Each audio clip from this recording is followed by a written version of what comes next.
What is going on, guys? We are back to working on the Ferrari-powered FRS. Not back to working on it. We've been working on it this whole damn time. Made a little bit of progress off video, which I'll show you, and then we got a lot of stuff coming up, a lot of parts arriving. So we're just gonna get to it and start throwing some parts at it.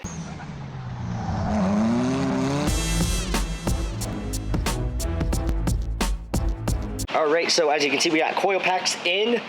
These are from an Audi R8. They're a really common upgrade for a lot of cars. Pretty well. They seal up the hole. They don't go all the way down. They look good, and they're really reliable and easy to get coil packs. I started on the wiring. I have everything labeled. I did this off camera because this is incredibly boring to watch, even more boring to do. We have one of the throttle bodies because I don't know how to read an eBay ad, so I only bought one. So I need to buy another one, no big deal. This is the intake air temperature sensor, which is going to the Mega Squirt. This is a standard GM style, like, you know, everybody runs on their Turbo Miatas and all the other.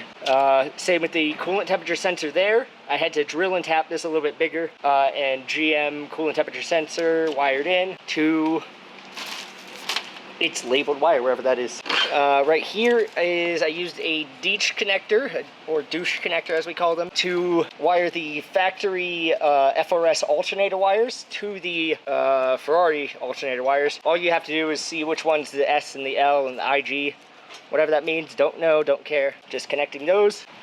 Up in here, we got the drive-by-wire controller. Got the Mega Squirt MS3 Pro mounted. Got one of the AEM inline widebands. So this basically has this little box there. As a wideband controller, there's no gauge, so it'll just wire directly into the ECU. Oh, then we got the ISR short shifter, hiding in a giant pile of wires. Or not really short shifter, but shifter relocation, because the shifter sits too far forward, so we just have to push it back. I think it's like 4 inches. So, not bad. Got fuel injector bungs. These are actually standard LS style, and they are from ICT Billet. And these fit the injectors that came with the motor. So I got to drill and weld these into the Ferrari intake manifold. Rear battery that we did in the last video. Corey put the Deechworks fuel pump in. Got some OEM Ferrari gaskets, which we have an account at Ferrari now, which is cool. And the guys at Ferrari are cool as fuck. And, oh, and Corey got some new wheels. Cosmos XT006s. They're pretty beefy. He has this adapter spacer, boom, and he's putting on a thinner one just to help get clearance and reduce the scrub radius and all that stuff. So yeah, it's coming along. So I got the plugs from Wiring Specialties.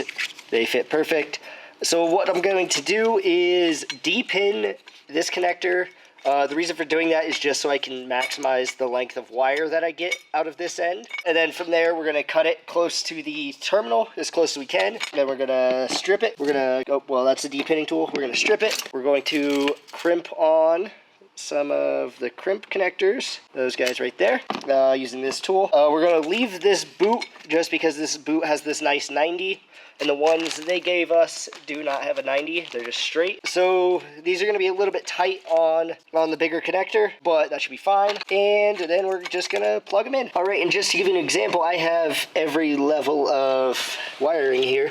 So this is straight, freshly cut. Then we have stripped. You strip them back just a little bit. Then we're going to crimp the pins on. And basically these pins always match to their respective connectors. Some of them are the same if the connector type is the same. And here we have a fully finished connector plugged in with the boot on it. You can see the boot fits, but it's a little bit tight. Hopefully it seals up well. I'm probably also going to pack a bunch of dielectric grease in the back side of there just to make sure it's waterproof, you know. And same with around this boot, just to make sure everything's good. We'll finish these and then move on. Now got all the coil packs wired up, all 8, these 4 and those 4. Corey blasted some beautiful sparkly paint on the intake manifold, and now I'm gonna go ahead and start cutting the front bumper just to be able to get this on there and see where we could put the air filters. I don't know if I showed you, but we got the air filters here, which are gonna sit right here in the front bumper. So we're going to go from there to a 130 or 135 degree bend, which is that there. And hopefully we can tuck them and get them nice and even up front. Then I just ordered an oil cooler, which will be probably somewhere right in the middle. So it should work out pretty well. So I'm using my air earth saw, whatever this would be called, air saw, body saw, I don't know. Taking little tiny chunks off at a time just to be safe. Don't want to pull too much material because you can't really put it back very easily. I started out by trying to do both at the same time, which proved to be a major pain in the ass. So I pulled this side off and just worked on this side, which you can see fits up fucking beautifully. It's very tight around the front edge, and then it's got a little clearance around the sides, which is perfect because I still want to move these back probably about a 1/4 inch, but I'm just gonna have to cut back there. So, I mean, I probably should have put them where they need to be initially, but whatever, we're here. So what I think I'm gonna do is take masking tape, lay masking tape, trim around that, and then, you know, mark the edges, and then flip it over, and I think that should give me a good marking of the shape and the distance, and then from there I can just do a little mild, very close trimming and a little hand sanding with that paper right there, and I think that'll get us where we need to be. If you are on the Patreon, which you are probably not, you would have already seen a picture that looks just like this right there, because I posted it there. Be sure to subscribe to the Patreon to get the exclusive post, and stay tuned for all the good action. I got the bumper cut here. I also cut these down a little bit just to make them look slimmer. They look better this way. Cut these down about another 1/4 inch. So this is where they'll sit. Did a little bit of trimming on the front core support, which is pretty mangled up now. These previous cuts were from when this car was turbo FA20. But yeah, need to do a little bit more trimming around this one and this one. And I got the 130-degree bend or something like that, 130, 135. Got that welded on, and these little K&N air filters thrown on there. They're not perfectly even, but I can even them out later, just like that. So this looks pretty fucking sick, so definitely liking that. That's awesome. Also working on the wiring, got it almost all done. This is going to the drive-by-wire controller, and from here it goes to both the throttle bodies. The other plug, which is this one, on the drive-by-wire controller, goes to the pedal, which is going to be connected to what's going into the ECU. We're getting a patch harness from Boomslang, which is basically, it plugs into the ECU and then it plugs into the factory wiring harness, and then there's about this much wire that you can just tap into and do whatever you want with. We're going to use that just so we have a removable section that we can pull out later, rather than tapping directly into the factory harness. And then yeah, most of these wires here aren't going to be used. We have a ton of extra inputs and outputs, so almost everything that doesn't have something written over here isn't being used. If you want any of this info, if you actually need it, I could probably give it to you, because it would probably help you out a lot, especially this stuff with the drive-by-wire controller. But most people aren't going to need it, so I'm not going to really go into that. Now what we have here is some power wires, which are for the coil packs and injectors. Both of those are split between the banks. And the Maserati motor is weird, so I'm kind of having to do some weird shit. The way it works is it's numbered 1, 2, 3, 4, 5, 6, 7, 8, which is the weirdest shit I've ever heard. And this cylinder number 1, or Maserati cylinder number 8, is the furthest forward. So in a normal engine, that's number 1, and then 2, and then 3, 4, 5, 6, 7, 8. The 5 to 8 cylinder bank is bank 1. This is bank 2. So super weird. I had to write it down somewhere. Yeah, so that's how the firing order goes, or not even the cylinder ordering goes with the numbers and stuff. It's super weird. I hate it. But now I got the lower half of the intake manifold over here on my disgustingly dirty welding bench, which I need to clean. And I am welding the fuel injector bungs in, which I already did these for, obviously. What I'm doing is I'm starting by drilling a hole with a step bit, and then I'm moving it up to this massive fucking drill bit that's about 7/8. Where is she? Oh, right here. I made this simple little jig that lines up with the factory fuel rails, and basically it holds the injectors. All right, now I just want to preface the rest of this video with the fact that I am absolutely terrible at doing YouTube.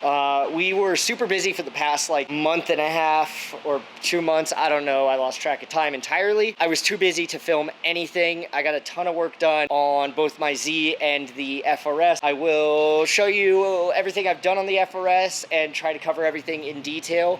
And then hopefully we can just kind of take it from here. And if I'm not super busy, I can actually keep up with stuff and keep you guys updated. I'm also starting work on my 911. I've actually started on it. I'm actually going to be working on it. So I will try to post updates on that as well. Corey, what you got? Oh, I was wondering what you were doing. I was wondering what Corey I'm waiting for my side skirts to bake in the sun. Corey just sat down very assertively, so I thought something was going on. Yeah, no, But anyways, let's check out this fucking car, because it's crazy. There's so much shit. So up in here, you can see I got the bungs welded for the fuel rails. Corey made these mounts, which bolt to this factory location. I had to shave a little bit off of this cover, which is what used to say Ferrari. Logan actually got it in wrinkle black. It looks basically factory. Shouts out Logan. Corey made this trim panel right here to cover up all that junk. The oil dry sump tank is finished, all welded up and everything. All the wiring is done. We actually had to add this resistor afterwards. It's a 10K ohm resistor between the two wires that go to the VR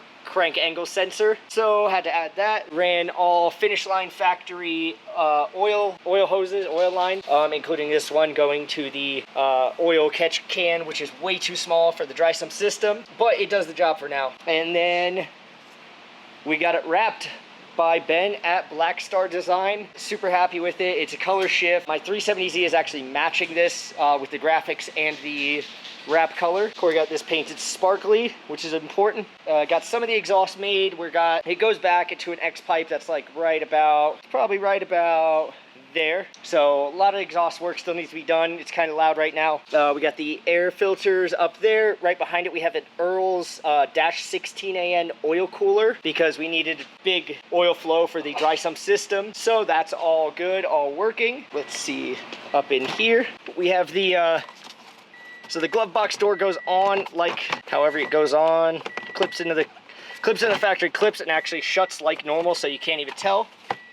And then we got to work on cleaning this up, but we have the MS3 Pro, we have the DBW X2. This is the factory ECU, and then just a couple relays and whatnot for all the factory functions. So basically, we got everything done. Not everything, but it is running and driving, so I'll start it up for you.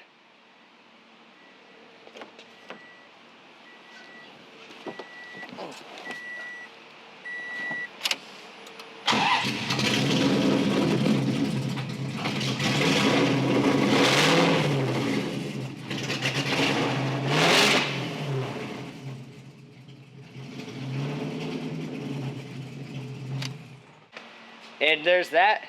So it does still need a lot of tuning. It's running, it starts right up. And yeah, we're doing pretty good. So, got a little bit more stuff we need to do here and there. You know, little fixes, little adjustments. Sorry, I heard a little sound coming from it. But yeah, basically, let's get back into the flow of things. Also, real quick, I just got to shout out all the sponsors. We got 970 Sticker Company and GBAX, who handled all the graphics for us. We got Street Style Detailing, my buddy Ty, who got everything ceramic coated on all of our cars before the event. And then huge thanks to Black Star Design, that's Ben, who owns this beautiful BMW that I'll show you in 1 second. He actually did all the vinyl wrap on this car, my 370Z, which is outside, which is matching this. He wrapped his car, and he helped us with a bunch of other stuff to get everything ready for Grid Life. Super huge help. So yeah, definitely check it, Black Star Design on Instagram. That's my boy. We love him. We're actually going to be doing a 1J swap in this car. I'll give you a little sneak peek. We got some Leon Harderit bugles, I think. I don't know. I don't remember. It's, and then we're sitting on a big ass wide body HM Sport kit that's modified to hell to fit these giant wheels with big angle and everything. So this has got like 60 degrees of steering angle like a drift car should have. So I had to cut the front bumper. We need to make a little filler piece to kind of mold those to fit. I had to cut the front fender there, had to cut the side skirt there, had to cut the back bumper all right there. And yeah, got this thing done for Grid Life, and he won top 10 best of show in Grid Life. So we got his cool little gold license plate right there. So that was fucking dope. But thank you for watching. I am going on vacation, and I will be back working on this car and working on the 911. And working on the 370Z, and I'm kind of thinking about doing a crazy engine swap in the 370Z. And if we do that, we're gonna try to have a lot more time to work with it, so I can focus more on video. And I kind of want to get somebody in to just focus on doing video stuff, so I can focus on doing the work that I do. And I think it'll just make my content a lot better. So if I could do that, that'd be great. Got more stuff coming on the Ferrari swap. Got some stuff coming on the 370Z swap if we do that. And stay tuned for updates on everything. Thanks for watching.